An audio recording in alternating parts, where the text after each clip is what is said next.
Does a human version of Bagga have the strength to become the UFC champion? From fighting in backyards to fighting for the championship in Las Vegas. This is the story of Bagga, the UFC fighter. Bagga awoke from his slumber to find himself in a new, different body. Who are you? Much weaker than his previous form, he found himself in a cage. It all felt familiar. Was he in a pit fight tournament in this strange new universe? He looked across this cage at his opponent. He looked weak. Bagga could sense the fear on him. Can we just appreciate for a second how absolutely massive this referee, in quotes, is? Look at the absolute size of him, look at his shoulders. My god, he's an absolute unit. Bagga then turned to the crowd to deliver a message to all of his glorious new fans. He knew in this moment he had to say something captivating, something truly inspiring. Do you want to say something to the stream? Your body is a vast library of elixirs and tonics. The large man started the fight, and it was on. Bagga was salivating with excitement, with anticipation. That I will use to fuel the Dark Lord. Across the cage from Bagga, a terrified opponent with a terrible, terrible tattoo. He also looks a little bit like Shane Topp from Smosh. You know, if he had a beard. Is it just me? My god, again, look at the size of this man's arms. What is he on? I want to be on that. God. Please subscribe, guys, so I can buy whatever this man is on. My goodness. Bagga's fight-or-flight instincts took over. He landed blow after blow to Shane Topp's face, knocking him down repeatedly. Every time he went down though, Bagga refused to grind and pound. He wanted a clean knockout. He wanted a show reel. And that's exactly what he got. It was at this moment that Bagga knew he was destined to be the multi-weight class champ of middleweight and light heavyweight. But how would he get there, Bagga pondered. He needed a coach. Bagga walked straight into the first gym he could find and demanded that this man be his new coach. He said if he didn't agree, Bagga would murder him and his family and turn them into chemicals to feed to his orc army. Davies agreed to be Bagga's new coach. Bagga then set out to train. He punched this bag for 7 days straight. No food, no water, just sheer determination. And of course a vial of Bagga's special elixir he'd created from his previous opponent. Bagga's second fight in this strange body was about to take place. He'd been summoned to this luxury fighting facility under a bridge in a car park. You ready to fight? Are you ready to fight? Here we go! Fighting a much bigger opponent, Bagga struggled initially. But once he got his range in, there was no stopping him. Bagga was still adjusting to his new body, which led to him being head kicked in the face. But this only angered Bagga and spurred him on. A lucky shot threw Bagga off, but he soon recovered. A huge overhand right dropped Whitaker, but Bagga, who hates ground and pound, immediately got back up to his feet. He wants another clean knockout. Bagga landed a cheeky shot after the bell. The first round is over. Bagga could sense the knockout coming in the second round. The second round began and Bagga was enraged. Landing combo after combo to Whitaker's face, Bagga waiting for the knockout to happen. And then it finally came. A massive right hook to his face. His bodily rattling to the canvas. Another video for Bagga's highlight reel. But the highlight reel's not complete without his signature celebration. The crocodile jaws and the crocodile leg jaws. Wow. What the hell?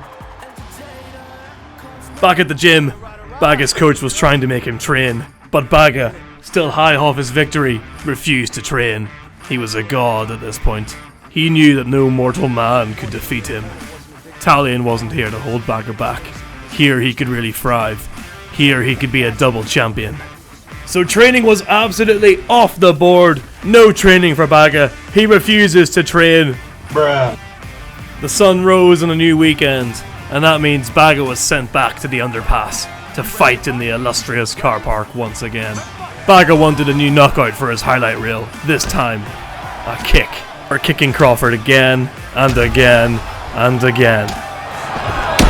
until finally he succumbed to Bagga's relentless kicks. His completely flat stone foot smashing the cranium of this poor man.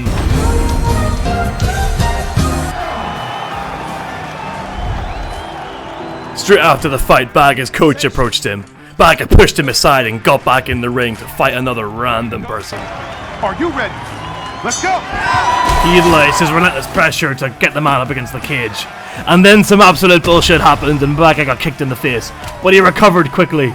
This opponent didn't really want to block anything and basically just got kicked to death by Bagga. He's dead. Bagga moves on to his next opponent. But first he does his legendary claws. Look at that celebration. Oh, look at that. Oh, look what's he doing with his legs. Wow, isn't this just crazy? Just look at that kick. That man is dead. Straight into his grave. No mere mortal has ever survived the stone flat foot of Bagga the Alchemist. Just look at that. Absolutely flat. Definitely made of stone. Look at that foot. Oh my goodness. R.I.P. whatever that homeless man's name was. Another victory in the bag. Another knockout for Bagga's highlight reel. He was trending on social media, which led to him finally getting the call up to Dana White's Contender Series. Bagga was summoned by the Olog known as Dana White to his gym, where he was then approached by this powerful creature. Something approached Bagga in the gym, something he had never seen before.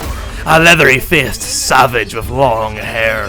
He didn't know what it was. It confused him.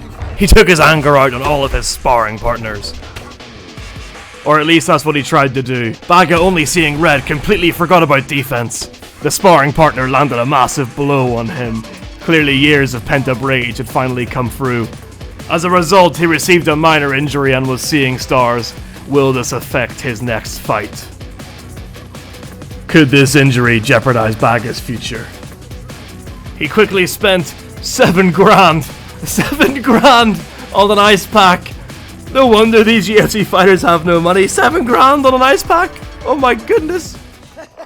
But there it was again. The creature. What was this thing? Confused by this thing, Bagga went into the fight very disorientated.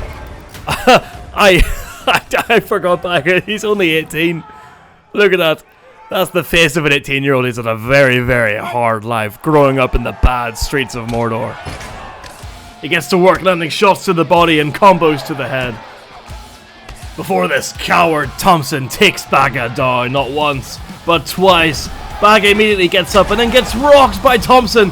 Bagga doesn't know what's going on, but he fires back with a kick to Thompson's skull. Bagga goes in for the kill, but it's not enough. Thompson recovers. Another massive head kick from Bagga rocks Thompson yet again. He then went for an almighty knee, but was knocked down due to Thompson's sheer witchcraft. The fight continued and Thompson landed a massive overhand right, staggering Bagga. Surely Bagga has never been tested like this before in the octagon. Thompson then hugs Bagga until the end of the fight. It's over. Bagga clearly couldn't get this leathery, hairy beast he saw out of his head. What was this creature he came across? Ultimately taking a decision win. Clearly he had bribed the judges. Thompson has made an enemy for life. Bagga takes out his anger by knocking out more sparring partners.